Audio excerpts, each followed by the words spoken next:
Continuando a nossa leitura de Evolução em Dois Mundos, vamos aprender hoje sobre a formação do mundo cerebral.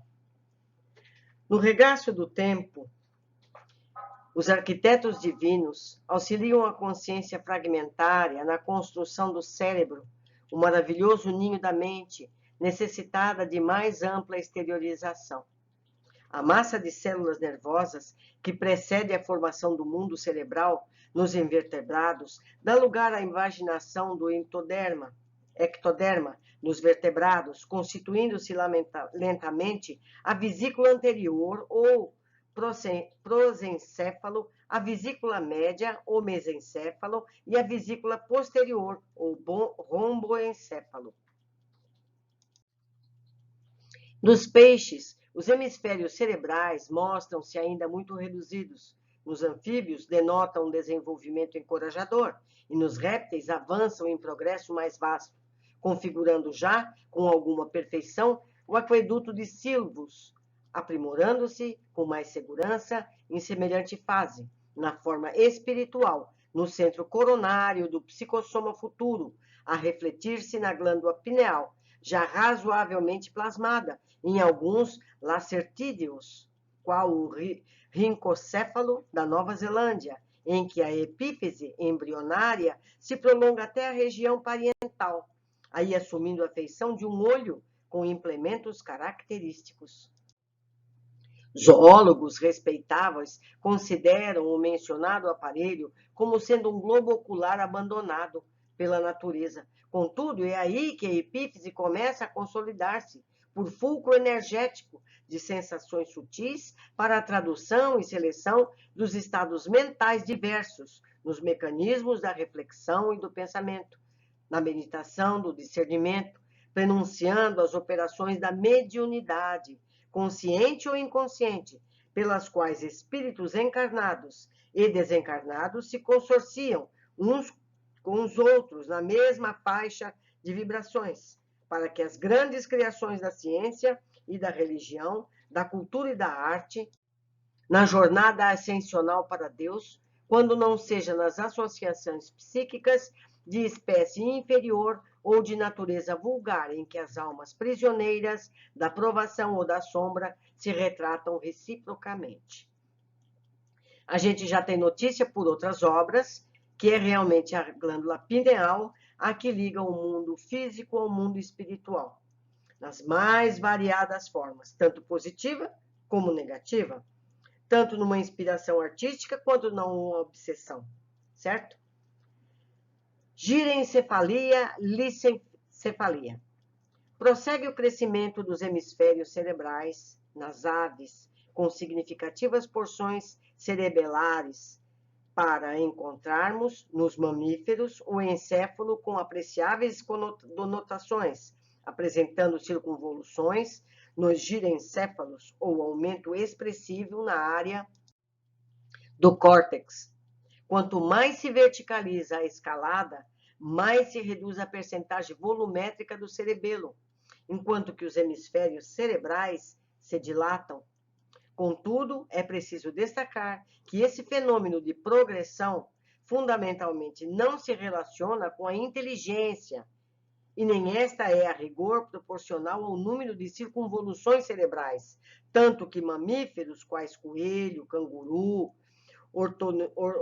ornitorrinco e até mesmo certos primatas possuem cérebros lisencéfalos ou sem circunvoluções.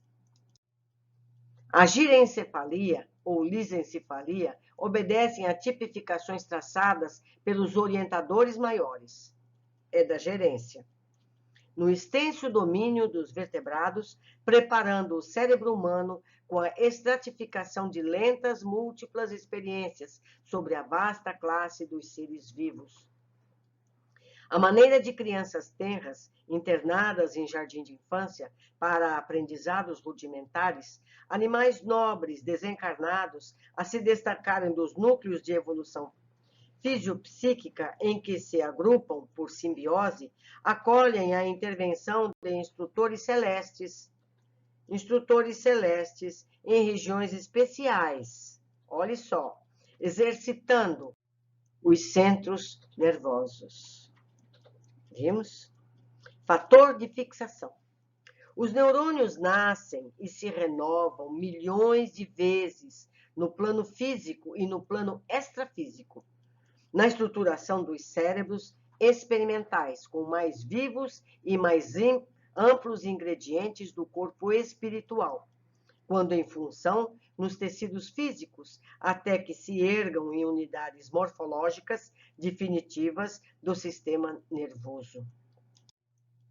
Demonstrando formação especialíssima, porquanto reproduz mais profundamente a tessitura das células psicossomáticas, o neurônio é toda uma usina microscópica, constituindo-se de um corpo celular com prolongamentos, apresentando o núcleo escassa cromatina e um nucleolo.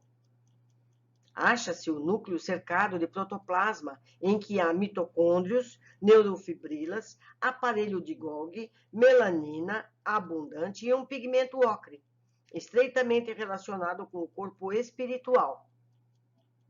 Um pigmento ocre estreitamente relacionado com o corpo espiritual, de função muito importante na vida do pensamento, aumentando consideravelmente na madureza e na velhice das criaturas. Olha que interessante. Além de uma substância invisível na célula, em atividade, e espalhar-se no citoplasma e nos dendritos, facilmente reconhecível por intermédio de corantes básicos, quando a célula se encontra devidamente fixada.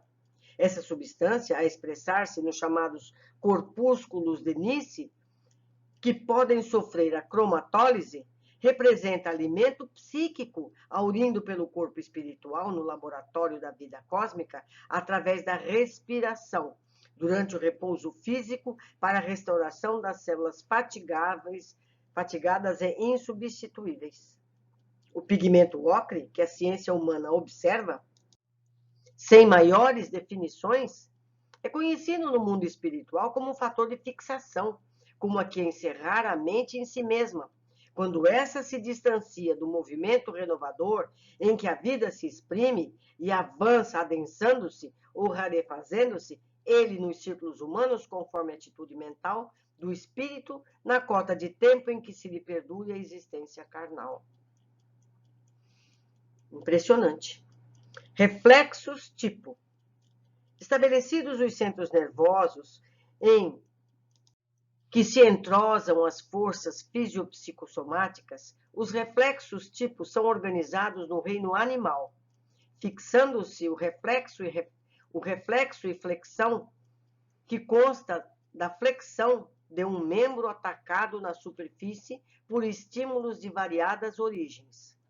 O reflexo fásico, que interessa à defesa própria na remoção de estímulos perniciosos, o reflexo miotático, a evidenciar-se na contração de um músculo quando responde à extensão de suas fibras, os reflexos posturais diversos e os múltiplos reflexos segmentares e intersegmentares, com os arcos que lhes são característicos, tanto na parte aferente como na eferente, preparando-se o veículo fisiopsicossomático do porvir em suas reações nervosas fundamentais. Nós estamos em evolução ainda. Através deles, o encéfalo, conservando consigo o centro coronário, o centro cerebral, registra excitações inúmeras para que as faculdades de percepção e seleção, atenção e escolha se consolidem.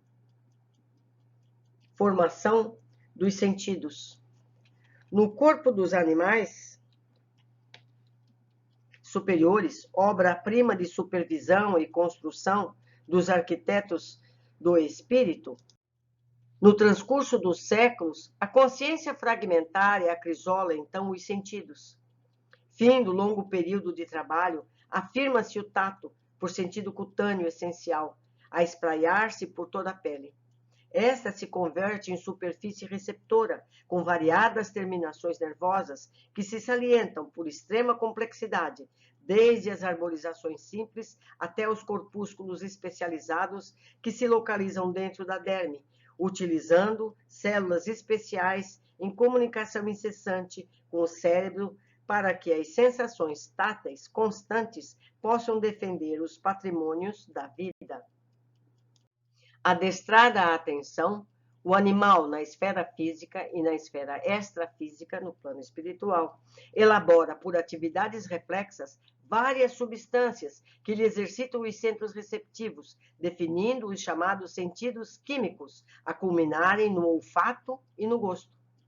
No epitélio olfatório, as células basais, as de sustentação e as olfativas sobre as glândulas de Bowman, que se encarregam de fornecer o muco necessário à discriminação dos elementos odoríferos, operam a seleção das propriedades aromáticas das substâncias e no dorso da língua, na epiglote, na face posterior da faringe, como no véu do paladar. Os corpúsculos gustativos, guardando as células epiteliais de sustentação e as células gustativas, associados a pequenas glândulas salivares, fazem o registro das substâncias destinadas à nutrição. Visão e audição. O sentido da vista, admiravelmente fixado, passa a permitir a constituição das imagens dos objetos na retina, segundo o sistema dióptricos particular, aperfeiçoando-se as células receptoras da luz, cujo impulso nervoso alcança as vias ópticas, transportando as imagens captadas até a profundez do cérebro, onde a mente incorpora as interpretações que lhe são próprias, analisa-as, plasmando observações para o arquivo da memória e da experiência. E a audição, alicerçando-se em órgão complexo, consolida-se no ouvido interno, protegido pelo ouvido externo e pelo ouvido médio, em que o tubo coclear, a dividir-se em 3 compartimentos, vai encontrar as células evoluídas dos órgãos de Conte e as fibras nervosas do acústico, encarregadas de transmitir as vibrações sonoras que atingem o ouvido médio em estímulos nervosos, a saírem através do nervo auditivo na direção da mente, que realiza a seleção dos valores atinentes às sensações do tom, intensidade, timbre, estabelecendo em seu próprio favor vasta rede de reflexos condicionados, com expressão decisiva em seu desenvolvimento. Sob orientação das inteligências sublimes, sempre as inteligências superiores, cada sentido se instala em organização especial, formada de vários aparelhos e implementos. Também um cérebro integral se organiza em lobos diversos, com vasta margem de recursos para o futuro. Quando a alma, então nascente, em atividade instintiva, na construção de seu próprio veículo, se erigirá em consciência desperta, com a capacidade de utilizar as vantagens potenciais que a divina sabedoria lhe oferta. Futuro ainda. Microcosmo prodigioso. Com o tempo, a direção espiritual da vida consegue, enfim, organizar com mais eficiência o sistema nervoso autônomo, regulando e coordenando as funções das vísceras. Estruturam-se desse modo, primorosamente, a inervação visceral, aferente e eferente, e os centros coordenadores, os sistemas simpáticos e parasimpáticos, as fibras pré- e pós-ganglionares de Langley, com os neurônios a edificarem vias eletromagnéticas de comunicação entre o governo espiritual e as províncias orgânicas. Em todos os ângulos do cérebro, esse microcosmo prodigioso, células especiais permanecem sob o controle do espírito, assimilando-lhe os desejos e executando-lhes as ordens do automatismo que a evolução lhe confere. Desde o grupo tectobular das fibras pré-ganglionares, saindo com os pares cranianos, tecidas com neurônios do mesencéfalo, protuberâncias de bulbo, incluindo os núcleos supraópticos, paraventriculares e a parede anterior do infundíbulo, até o grupo sacro, com neurônios localizados na medula sacra.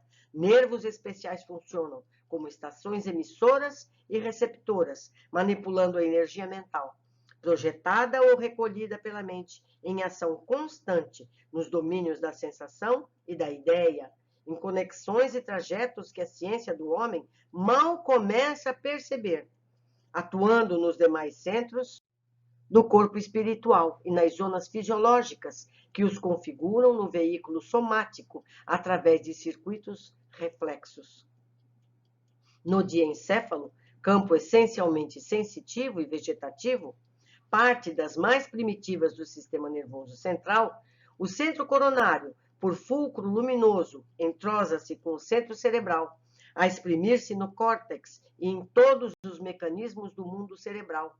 E dessa junção de forças, o espírito encontra no cérebro o gabinete de comando das energias que servem como aparelho de expressão dos seus sentimentos e pensamentos, com os quais, no regime de responsabilidade e de autoescolha, plasmará no espaço e no tempo o seu próprio caminho de ascensão para Deus. Uberaba, 12 de fevereiro de 1958. Meus amigos, eu deixarei junto a esse material links que levarão a estudos correlatos, feito por pessoas, por cientistas, que vão poder nos ajudar a entender tudo isso. Por enquanto, um abraço muito querido e eu espero vocês todos no próximo capítulo.